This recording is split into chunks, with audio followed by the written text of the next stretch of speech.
नमस्कार दोस्तों, मैं गणिका सिंह स्वागत करती हूँ आप सभी का आपके अपने चैनल गणिकाज्ञ में। कैसे हैं आप सब, ये बताने के लिए हमेशा की तरह कमेंट बॉक्स में जय श्री हरि विष्णु जरूर लिखें। आज हम इस वीडियो में जानेंगे भादो मास की शुक्ल पक्ष पद्मा एकादशी का व्रत कब रखा जाएगा, पारण का शुभ मुहूर्त क्या रहेगा, पूजा विधि क्या रहेगी और एकादशी के दिन कौन कौन से ऐसे कार्य हैं जो हमें भूल से भी नहीं करने चाहिए। तो वीडियो बहुत ही महत्वपूर्ण होने वाला है, इसीलिए वीडियो को अंत तक जरूर देखें।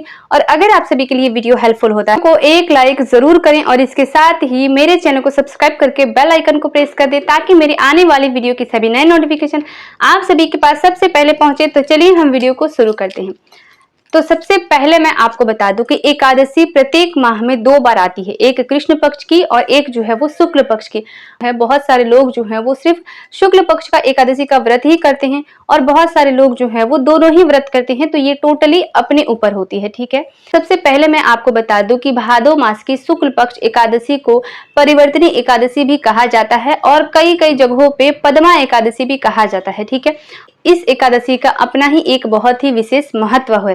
तो जो लोग भी इस एकादशी का व्रत करते हैं उनके घर में सुख समृद्धि सदैव बनी रहती है। भगवान श्री हरि विष्णु और माँ लक्ष्मी की कृपा सदा सर्वदा बनी ही रहती है।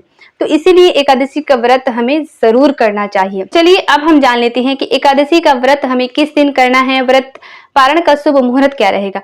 तो सबसे पहले मैं आपको बता दूं कि एकादशी तिथि प्रारंभ हो रही है 13 सितंबर दिन शुक्रवार को रात्रि में 8:34 पर और यह समाप्त हो रही है 14 सितंबर को रात्रि में 8:43 पर। तो ऐसे में उदय तिथि को ध्यान में रखते हुए एकादशी का व्रत रखा जाएगा 14 सितंबर दिन शनिवार को, ठीक है।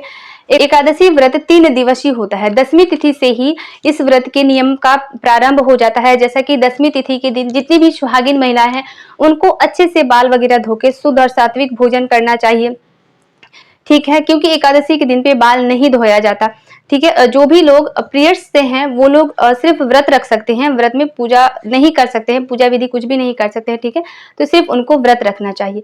तो एक दिन पहले ही यानी 10वीं तिथि को बाल वगैरह धो के शुद्ध और सात्विक हमें भोजन करनी चाहिए। इसी दिन तुलसी पत्र हमें तोड़ लेना चाहिए, ठीक है, क्योंकि एकादशी के दिन पे तुलसी पत्र भी हमें नहीं तोड़ना चाहिए। मैंने कई वीडियो में आप सभी को बताया है, तो इस बात का भी आप लोग ध्यान रखें। मैं हर वीडियो में आप लोगों को बताती हूँ कि आप लोग बिल्कुल भी ना भूलें, ठीक है।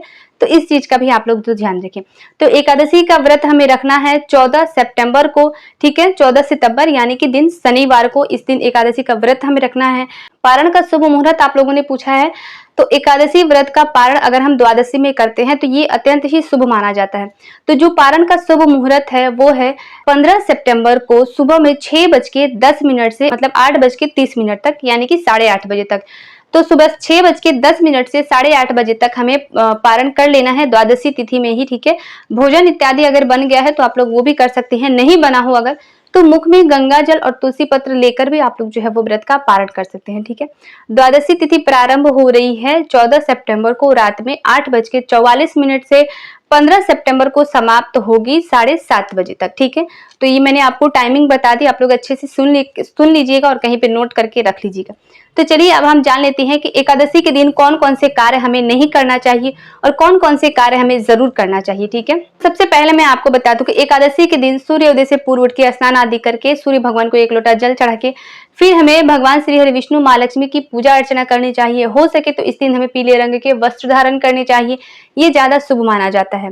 और एकादशी के व्रत में अन्न का भोग नहीं लगता है तो इससे भी हमें बचना चाहिए, अन्न का भोग नहीं लगाना चाहिए।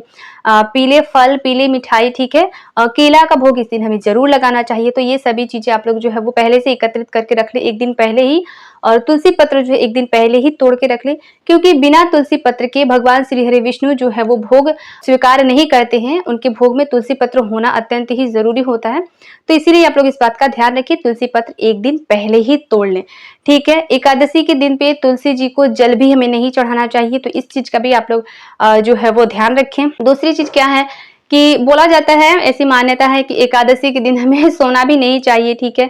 लेकिन अगर कोई हेल्थ इश्यू है, सोना चाहते हैं तो आप लोग अपने आंचल में जो है, जितनी भी महिलाएं हैं वो आंचल में एक तुलसी पत्र रख के सो सकती हैं, और अगर पुरुष हैं तो सोते हैं तो अपने पास ही तुलसी पत्र को मतलब रख के सो सकते हैं, तो इससे उनको दोष नहीं लगता है, ठीक है। चीज क्या है जो हमें ध्यान रखना है कि एकादशी के व्रत में अन्न दान भी हमें नहीं करना चाहिए। एकादशी के दिन अगर आप लोग दान करते हैं तो अन्न दान ना करें, लेकिन द्वादशी तिथि में अगर आप लोग दान करते हैं यानी कि पारण के समय, तो उस समय पे हमें अन्न दान जरूर करना चाहिए। कुछ ना कुछ चावल आटा जो भी आप लोग को मिल जाता है, ठीक है, कुछ सब्जी वगैरह, फल, पैसा, कुछ ना कुछ अन्न दान हमें इस दिन जरूर करना चाहिए, तभी हमारा व्रत जो है वो पूर्ण माना जाता है। तो द्वादशी के दिन आप लोग अन्न दान जरूर करें, और अगर एकादशी के दिन पे आप लोग दान कर रहे हैं तो बिल्कुल भी भूल से भी एकादशी के दिन जो है अन्न दान ना करें, इससे आप लोग जो है वो बचे।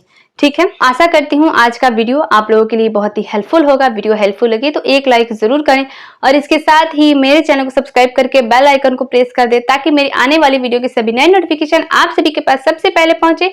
तो मिलती हूँ मैं आप सभी से नेक्स्ट वीडियो में, तब तक के लिए नमस्कार।